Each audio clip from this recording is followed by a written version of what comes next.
Bárbaro.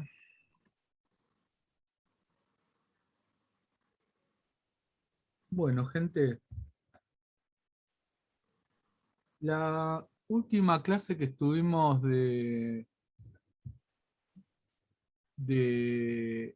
diagramación y algoritmo, eh, habíamos visto la parte de funciones, ¿sí?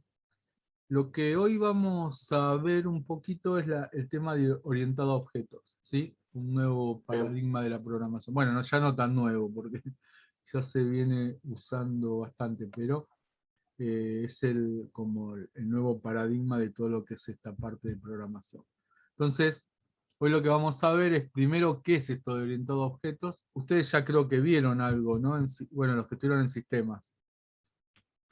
sí, Eh, sí, en Java vimos. claro, lo vieron en Java, nosotros vamos a ver desde Python, para aprovechar otro lenguaje, y aparte porque en realidad, si después vamos a utilizar algo de Raspberry, es el que mejor se adapta un poquito a los recursos de la Raspberry.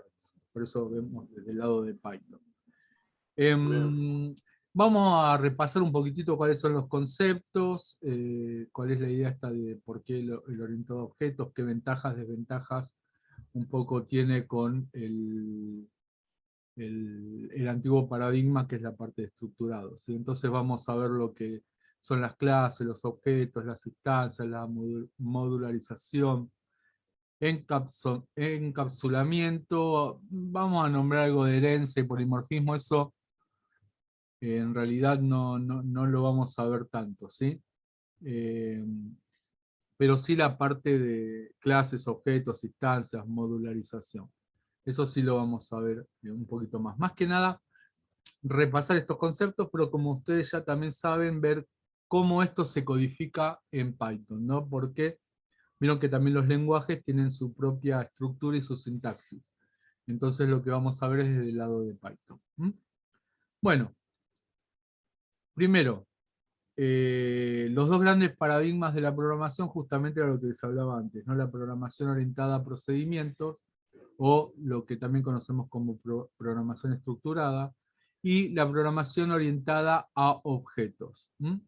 De ahí yo acá remarqué POO porque generalmente son las siglas con las que se marca a este nuevo paradigma de la programación. Entonces vamos a ver un poquitito qué es ventajas y ¿Se me escucha bien ahí o está abajo? No, está bien, se escucha bien. ¿Está bien? Bárbaro. Sí, se escucha bien, profe. Perfecto. Entonces vamos a ver cuáles son las ventajas y desventajas de estos paradigmas y por qué un poco hoy en realidad se trabaja en orientado a objetos, ¿sí? Primero, lo que era la programación orientada a procedimientos o programación estructurada, donde se utilizaban los lenguajes tipo Fortran, COBOL, BASIC. Antiguamente también se utilizaba el Pascal como, eh, para aprender a programar, ¿sí? Estos eran los que utilizaban este tipo de procedimientos. Y en realidad muchos de nosotros aprendimos también lo que es programación desde estos orientados a procedimientos. No empezamos directamente trabajando en objetos, ¿no? Empezamos viendo lo que era una estructura de control, lo que era una variable, lo que es un condicional, cosas que también son aplicables a lo que es orientado a procedimientos, ¿sí? Y eso nos sirve también después para lo que es orientado a objetos. ¿Qué desventajas tenían estos tipos de programación? Uno, primero que eran códigos muy grandes y las aplicaciones, o sea, los códigos muy grandes en aplicaciones muy complejas, ¿sí? O sea, cuanto más compleja era la programación, los códigos eran extensísimos, ¿sí? Cientos y cientos de líneas, en las cuales muchas veces se hacía complicado su seguimiento, ¿sí? Eh, Poco reutilizable, o sea, cuando uno trabajaba con un programa, después si lo quería usar tenía que cambiar un montón de cosas, pero no podía reutilizar partes de código, ¿sí? Sino que los tenía que volver a hacer. Por ahí uno se apoyaba con lo que ya había hecho, pero como que lo tenía que volver a codificar. En la programación orientada a procedimientos, si fallaba una línea de código, todo el programa fallaba.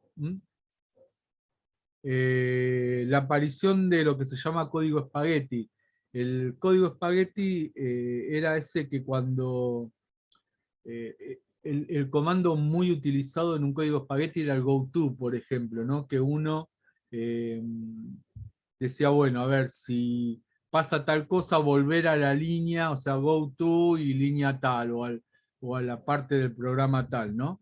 Entonces eso lo hacía más complicado de seguir todavía. Por eso lo compara con un espagueti, ¿no? Donde en un plato todos los fideos están como mezclados, revueltos, y es fácil de seguir donde empieza uno y donde termina, ¿no? Entonces, por eso esta comparación con eso. Después también era muy difícil de depurar los errores. Cada vez que se provocaba un error en estos tipos de códigos, era muy, si bien nos tiraba el error donde se provocaba el compilador, pero era muy difícil de seguir a ver por qué me tiraba ese error, ¿sí? Si era error de sintaxis no había mucho problema, el compilador dice error en la línea tal, uno miraba, bueno, escribí algo mal, pero cuando el programa no tenía un error de sintaxis, pero sí un error en lo que yo quería hacer, en el objetivo del programa, sí se hacía muy complicado de seguir, ¿sí? Por estas cosas es que, bueno, empezaron a plantear cómo poder hacer el código más sencillo, cómo poder hacer el código reutilizable, o sea, todas aquellas desventajas que tenía el código basado en procedimientos y estructurado, bueno, cómo aventajarlos en un nuevo paradigma de programación. Entonces, se empezó a trabajar con esto que se llama programación orientada a objetos. ¿En qué consiste? Bueno, la definición más común que van a encontrar es trasladar la naturaleza de los objetos de la vida real a un código de programación. O sea, el medio que nos rodea, la vida real, se van dando casos. Esos casos, ¿cómo lo codifico? En un programa, ¿sí? Entonces, justamente es trasladar esa naturaleza a códigos de programación, ¿sí? ¿Cuál es la naturaleza de un objeto en la vida real? ¿Sí? Entonces, cuando se empezaron a decir, bueno, a ver, ¿qué es la naturaleza? ¿Cuál es esa naturaleza que yo quiero pasar a código? Entonces ahí empezaron a ver todo como objetos, ¿sí? Cualquier cosa son objetos. ¿Sí? Y estos objetos pueden tener un estado, pueden tener un comportamiento. ¿Sí? O sea, ¿qué puede hacer ese objeto? ¿Sí? Y también ese objeto puede tener distintas propiedades. ¿Sí? En base a eso empieza este nuevo paradigma. ¿Sí? Por ejemplo, tomemos como objeto un auto, ¿sí? Un coche. ¿Sí? ¿Cuál es el estado de un coche? Un coche puede estar parado, circulando, estacionado, puede estar en el taller mecánico, ¿sí? O sea, tiene estados. ¿Qué propiedades tiene un coche? Un coche puede tener un color, un peso, un tamaño. Puede tener, esas son las características, las propiedades que puede tener ese coche. Y perdón, lo anterior era el estado, ¿no? Y el primero. Y ahora, ¿qué compartimiento puede tener un coche? Un coche puede arrancar, frenar, ¿sí? Acelerar. Ese es el comportamiento de un objeto. En este caso, el objeto coche. Bueno, entonces, en base a esto, vamos a ver qué ventajas tiene la programación orientada a objetos. Algunos de los programas que utilizan orientado a objetos eran lo que me decían ustedes, ¿no? Por ejemplo, el Java, el VisualNet, perdón, el VisualNet, ¿sí? Que es ya el Visual Basic más avanzado, digamos. El C++ también es un poco orientado a objetos. El Python también es orientado a objetos, aunque vino que también el Python, habíamos dicho al principio, que es como un híbrido, ¿no? El Python lo podemos usar tanto estructurado como orientado a objetos también. Y hay varios programas que se comportan de la misma forma. ¿Cuál es la ventaja? La ventaja es que yo a este gran problema que es el programa que tengo que encarar, lo puedo dividir en partes, módulos, ¿sí? O lo que llamamos clases, o modularización, ¿sí? Que esos son los términos que vamos a utilizar. Es descomponer el problema en distintas partes. Obviamente esas partes después se van a interconectar, ¿sí? Pero bueno, ¿por qué se van a dividir en partes, no? Más que nada, si pasamos al tercer punto, ¿sí? Porque si existe un fallo, la idea es que ese fallo no repercute en los otros módulos, ¿sí? A lo sumo no va a funcionar ese módulo que está fallando, pero no implica que vaya a arrastrar a los otros módulos. Hay una terminología que se llama herencia, que acá es la reutilización de código, o sea, si yo puedo heredar cosas de más arriba a más abajo para no tener que volver a hacerlas. Entonces a eso se llama herencia, ¿no? Cuando hablábamos de programación estructurada, justamente decíamos que el código no era reutilizable, ¿no? Entonces con este término es como que eso se puede llegar a subsanar. Bien, encapsulamiento, ¿sí? Justamente este módulo, encapsular todos estos módulos, permiten justamente que cada uno sea un módulo independiente, y esto de que no arrastre un módulo a otro, ¿sí? Vamos a ver un ejemplo.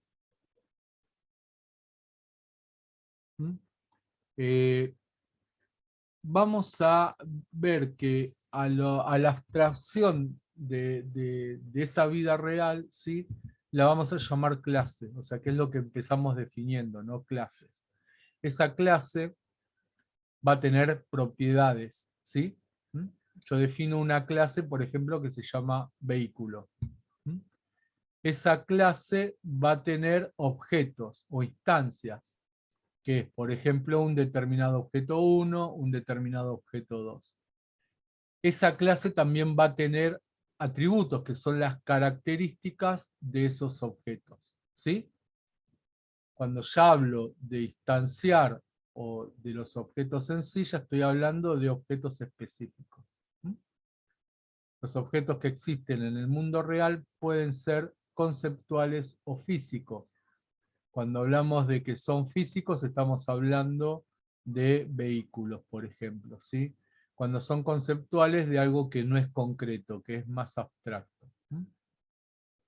Cada objeto tiene valores propios para cada una de las características de la clase. O sea, yo tengo un objeto 1 que sus características o sus propiedades, en este caso es Chevrolet, y este objeto 2, su marca o su característica marca, ¿sí? Su propiedad marca es Ford. Sería otra, por eso tiene sus propias características. Bueno, vimos que ya empezamos a introducir el vocabulario que se utiliza en la programación orientada a objetos, lo que es clase, objetos, ¿sí? Lo que es ejemplar de la clase, o instanciar una clase, o el objeto de una clase. La modularización, encapsulamiento, ¿sí? Bueno, vamos a ver cada uno de estos. Empecemos, ¿qué es una clase? Justamente la clase es el modelo donde se redactan las características comunes de un grupo de objetos. O sea, a un grupo de características, ¿sí? Lo puedo llamar clase. Por ejemplo, si yo tengo las características marca, año, color, no sé, modelo, eso es parte de una clase. ¿Qué clase? La clase coche. ¿Sí? Entonces, recuerden que una clase puede ser un objeto, una clase puede ser una persona, puede ser algo físico, ¿sí? Puede ser algo abstracto. Eso es lo que se llama clase. Después lo vamos a ver aplicado todo esto al lenguaje de Python. Esto más o menos es un repaso de lo que ustedes habían visto, los que estuvieron en sistemas, en Java, ¿sí? Se supone que yo lo tengo que dar desde el principio porque no hay como es hay gente que puede no haber hecho sistemas. Bueno, Sí, igual no está mal el repaso, ¿eh? sí, ¿no? Sí, sí, a veces porque vieron que son conceptos que después uno los hace tan automáticos que se olvida el fundamento, ¿no? De cada uno de estos. Claro, tal cual. No, y aparte que hace mucho que no programo nada, así que me viene Claro, bien. claro. Por eso la idea es usar esta terminología, ¿sí? Lo que son clases, instanciar, los objetos, las propiedades, características, los constructores, bueno, todo esto verlo ya directamente después en el mismo lenguaje, ¿sí? Entonces, vimos lo que es una clase. Ahora vamos a ver qué es una instancia. Lo que nosotros llamamos instanciar, ¿sí? O ejemplar u objetos, en realidad son como sinónimos, ¿sí? Y es instanciar una clase es ya empezar a determinar cada objeto de esa clase. Por ejemplo, yo acá tengo si instancio la clase auto, tengo un objeto 1 que puede ser este auto y tengo un objeto 2 que puede ser este auto. Entonces, cuando empiezo a dar esas características y propiedades de cada uno de los objetos y los estoy creando, es lo que nosotros conocemos con el nombre de instanciar. ¿Sí? Pero bueno, son sinónimos. Lo que estamos haciendo, cuando instanciamos, estamos creando objetos que pertenecen a una clase. ¿Cuándo los creamos? Cuando le empezamos a asignar las características o propiedades que tiene ese objeto. Cuando hablamos de modularización, ¿se acuerdan que habíamos hablado esto de cada módulo independiente que uno, al fallar un módulo no implica que falle el resto? Hay una comparación muy piola, es hacer una analogía con los equipos de música. Yo no sé si, bueno, ahora ya se usa mucho MP3, la computadora, el celular, ¿no? Pero no sé si se acuerdan los viejos equipos de música donde yo tenía la sintonizadora de radio, el lector del DVD, ¿sí? La casetera. Ahí está Nati. A ver que entre. Hola Natalia, ¿cómo estás?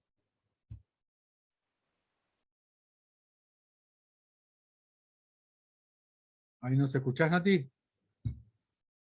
Buenas, ¿cómo va? Ah, ¿Todo ¿qué tal, bien? Nati? Disculpe la demora. No, por favor. Yo lo que te decía que cualquier cosa te avisaban que como la estamos grabando, viste la primera parte, si después la querés ver, la tenés ahí en la grabación. Estamos viendo lo que es en realidad la programación orientada a objetos, ¿no? El paradigma de orientado a objetos. Hicimos una comparación con lo que era la programación estructurada, ¿sí? Los términos estos de clase, instancias. Ahora justo estamos en el tema de modularización. Y lo que estábamos haciendo una analogía con los equipos de música. ¿Se acuerdan que antes los equipos de música eran como módulos, ¿no? Yo tenía el módulo este creo que es el ecualizador. El módulo, este me parece que es el sintonizador de la radio, este es el reproductor de CDs, este es el reproductor de casetera y este es el amplificador. ¿Sí? Entonces, ¿cuál es la ventaja de trabajar así? Todos por atrás se conectan, ¿no? Pero ¿qué pasa si falla, por ejemplo, la radio? ¿Se puede usar después la lectora de CD o la casetera? Sí, ¿no?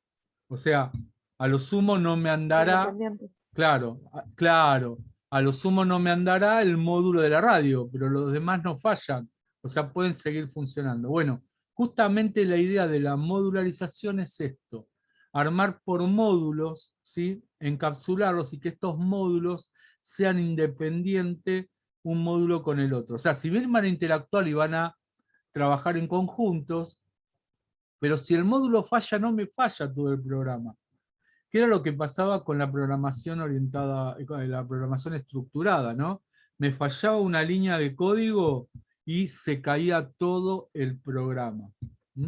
En cambio, cuando empiezo a trabajar con este paradigma de orientado a objetos, la modularización justamente permite que si un módulo falla, no arrastre a todos los demás módulos del programa. ¿Se entiende más o menos? Sí, sí. Perfecto. Bueno, entonces, por ejemplo, cuando hablamos de la clase, nosotros habíamos creado una clase que se llamaba coche, ¿sí? Cuando empezábamos a instanciar, o sea, crear objetos, yo le iba asignándole propiedades a cada uno de esos objetos, ¿no? Entonces, por ejemplo, si yo digo mi coche.color, le estoy asignando un valor al color de ese objeto, de la propiedad de ese objeto. ¿Sí? También le puedo asignar un peso, un ancho, un alto, ¿sí? Y esto es lo que nosotros llamábamos instanciar, o sea, empezar a crear objetos cuando les empiezo a asignar las propiedades o características de estos. También, si yo quiero acceder ahora a una propiedad o característica determinada de un objeto, lo que hago es anteponerle, ¿sí?, el nombre que le voy a dar a ese objeto, y punto su propiedad. Y ahí estoy haciendo referencia a exactamente la propiedad de ese objeto. Si yo quiero, ¿se acuerdan que también habíamos hablado de que las clases podían tener comportamientos, ¿sí? Son los que vamos a llamar métodos. Entonces, los objetos van a tener un comportamiento, porque pertenecen a una clase.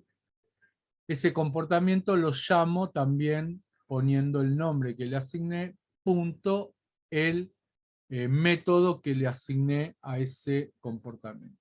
¿Sí? O sea que el auto puede arrancar, puede frenar, puede girar. Bueno, entonces vamos a ver todo esto, todos estos conceptos, cómo se pueden codificar en Python. Entonces vamos a empezar de cero, de crear una clase, de asignarles las propiedades o características de esa clase y empezar a instanciar, o sea, cómo podemos empezar a generar objetos a partir de eso, y luego también cómo podemos empezar a darle comportamientos, ¿no? Empezar a asignar métodos. Vamos a empezar por lo más sencillo. A ver. Vamos a empezar creando una clase, ¿sí? En Python, para crear una clase, recuerden que vamos a empezar con class, ¿sí? Así como está con doble S, espacio y el nombre de la clase. Por ejemplo, si vamos al ejemplo que estábamos antes, era coche, ¿sí? Abrimos y cerramos paréntesis, 2 puntos. Esta sería la sintaxis que va a tener la creación de una clase. Recuerden que después tengo que tabular, ¿sí? O sea, darle ese margen hacia adentro para decir que estas propiedades que voy a generar pertenecen a esta clase.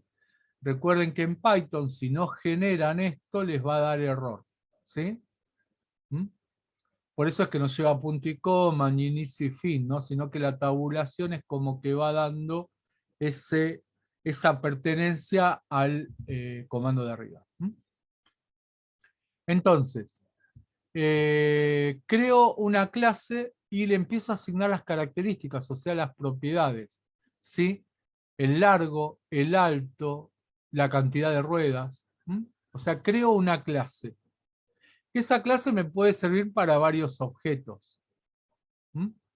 Miren, vieron que hay, hablando de autos, ¿sí? Bueno, ahora lo vamos a ver después mejor en la otra diapositiva. Sigamos un poquito con esto. Entonces, con esta instrucción genero la clase. Con estas instrucciones indico las propiedades o características. ¿Y cómo le puedo asignar métodos a esa clase? ¿Sí? O sea que cuando empiezo a generar los métodos, también si está tabulado acá, significa que estos métodos pertenecen a esta clase. Empieza con def. ¿Se acuerdan que la clase pasada habíamos visto funciones? ¿Sí? Y las funciones también empezaban con def. ¿Sí? Y luego seguía el nombre. Si ustedes miran, es muy parecido a lo que es una función. Pero salvo, ¿por qué? Porque acá adentro va a tener como un parámetro obligatorio que se llama self.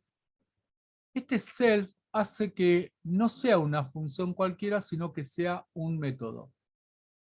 ¿Sí? O sea, un comportamiento. ¿Mm? Pero fíjense que en su sintaxis es muy, muy semejante a lo que era una función en Python. ¿Mm? Bueno, y así voy generando los métodos. Ahora después vamos a ver un ejemplo de método, todo eso. Ahora vamos a ver un poco la estructura que lleva. ¿Sí? Bien. Cuando yo creo una clase, ¿sí? Por ejemplo, acá creé la clase coche, le voy dando las características o propiedades y después los métodos. Digamos que es una clase que puede servir para distintos objetos. A ver, y esto era el ejemplo que les quería decir antes. Vieron que hay modelos de autos que utilizan, que son, a ver, tienen cosas en comunes con otros autos, ¿no? Los autos tienen un largo, tienen un alto, deben tener un ancho también. O sea, esas propiedades las puede tener cualquier objeto, sea un fitito o sea una 4x4, ¿no? Ruedas también, generalmente tienen 4. Si contamos con las de auxilio, deben tener 5, pero funcionales son 4. A ver, esos son como propiedades o características en común. Entonces defino una clase común para esto. También se le pueden agregar otras características que hacen común a distintos objetos. Y esto es lo que les quería decir antes. Vieron que hay autos que, por ejemplo, comparten el mismo chasis. ¿Sí? De hecho, creo, si no me equivoco, por ahí algunos saben más de autos que yo, había un modelo, creo que era el Ágile, me parece. El Ágile es de Chevrolet, ¿no? Me parece que sí. Este auto tiene como un gemelo chino, que es, chicos, ¿cómo es? Si se corta, volvemos a entrar, ¿sí? A la misma reunión. Bueno, Este auto tiene como un gemelo chino. Creo que el chino es el Cherry, uno de los Cherry, no me acuerdo cuál, uno de los más chicos. Ahora, si, por ejemplo, una puerta es la misma puerta en uno que en el otro, ¿sí? La carrocería es la misma. Entonces se puede montar en un auto o en el otro. A pesar de que parezcan distintos, por ahí la carrocería utiliza la misma. Bueno, eso es cuando hablo de las propiedades que pueden tener en común una clase, ¿sí? O los objetos, mejor dicho. ¿Sí? Bien. Entonces, ¿cómo cómo hago instancias de una clase? Instancio no me sonó muy bien. ¿Cómo hago instancias de una clase? O sea, ¿cómo creo los objetos? Bueno, le voy a poner el nombre que le quiero asignar igual a coche. Coche es la clase, ¿sí? Y ahí empiezo a crear los objetos, ¿sí? Entonces, puedo utilizar la nomenclatura del punto para empezar a instanciar ese objeto, o sea, crear ese objeto. Por ejemplo, si yo ahora pongo mi coche punto color igual rojo, ¿sí? Estoy creando, empiezo a crear un objeto donde la propiedad color de ese objeto sea rojo, su peso sea 1500 kilos, su ancho sea 2 metros, su alto sea 90 centímetros. Bueno, no sé si esto es tan así. ¿Se entiende? Cuando le empiezo a asignar las propiedades a ese objeto, los estoy instanciando, estoy creando objetos. ¿Mm? Si yo quiero imprimir una característica de un objeto, lo llamo con la nomenclatura del punto. El nombre que le asigné, bueno, acá está el guión bajo que acá no está, sí, pero es el mismo, sería el mismo ejemplo. Punto ruedas, entonces estoy llamando, ¿sí?, a la propiedad ruedas y la estoy imprimiendo. ¿Mm? Bueno, vamos a ver los métodos. Los métodos dijimos que eran comportamientos, ¿sí? Entonces, ¿cómo se generan los métodos dentro de Python? Habíamos hablado de que era muy parecido cómo generar una función dentro de Python, nada más que tengo como este parámetro obligatorio que se llama self, que lo que me va a dar la idea de que es un método y no una función, ¿sí?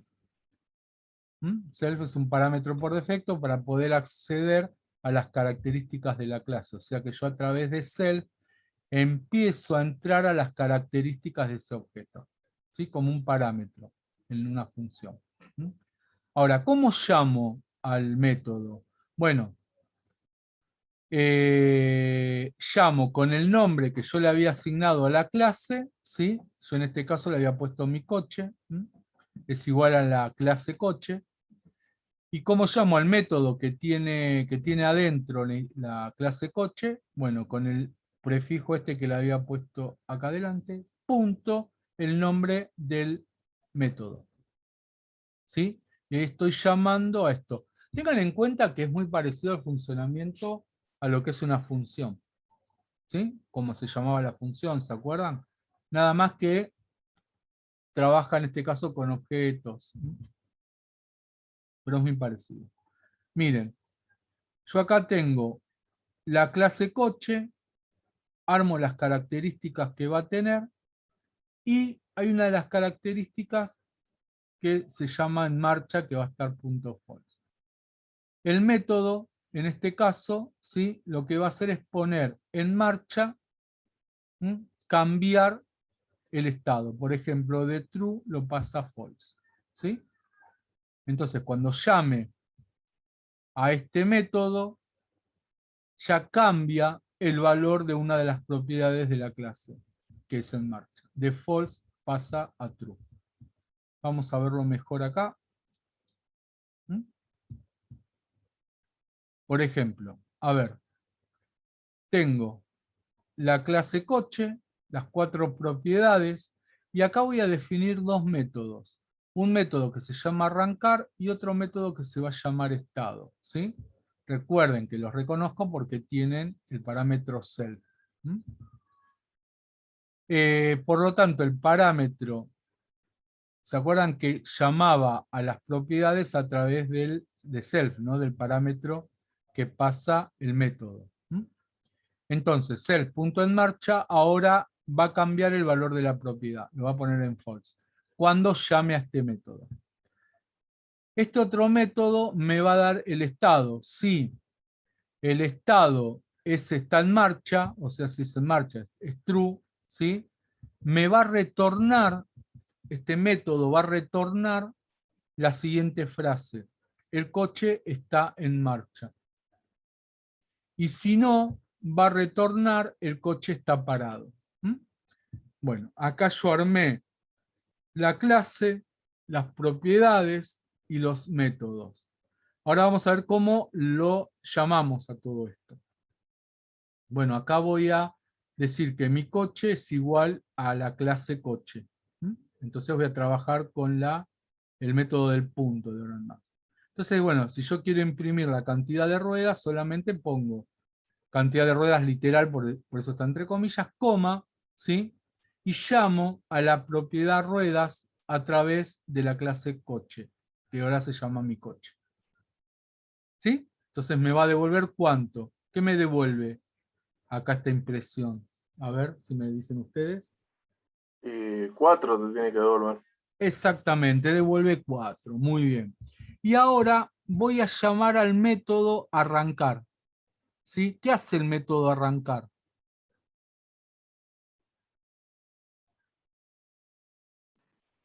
Ponen en true en marcha, ¿no? Claro, muy bien. La propiedad en marcha la pone en true, ¿sí? Entonces, ahora esto la llamé a la propiedad. No imprimí ni nada, solamente llamé al método, ¿sí? Para que cambie la propiedad en marcha. Ahora imprimo lo que me va a devolver el método estado. Entonces acá estoy llamando estado, pero estado, como me retornaba 2 mensajes, los va a imprimir. ¿Qué me va a retornar acá? O sea, ¿qué va a imprimir? Si ya está en true, te va a poner el coche está en marcha. Claro, muy bien. Como estaba en true porque el método arrancar lo ponía en true, entonces el método estado va a tirar el mensaje en marcha porque es true la propiedad en marcha. ¿Se entiende? Sí. Bien. Después, bueno, con la práctica uno va. Bueno, vamos un poquito ahora a resumir esto. A ver, vamos a verlo desde otro punto de vista. Miren, estos dos métodos los voy a poner en uno.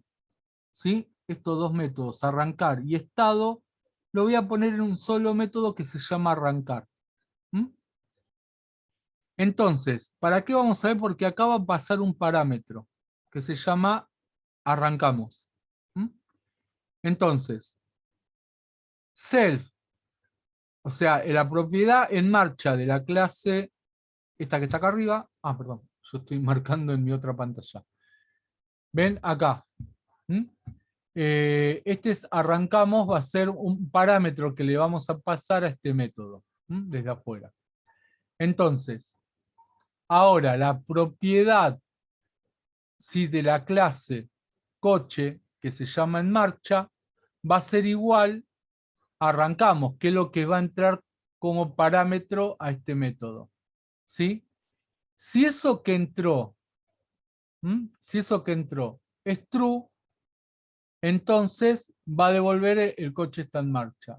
Y si este parámetro que entró es false, va a devolver el coche está parado. Entonces después vamos a crear otro método que haga toda la parte de las impresiones. ¿Sí? Entonces, fíjense, imprime la cantidad de ruedas, que era lo que me mostraba acá antes el ejemplo. ¿Sí? Imprime también ahora el largo, imprime el ancho. Es un método que lo que va a hacer es imprimir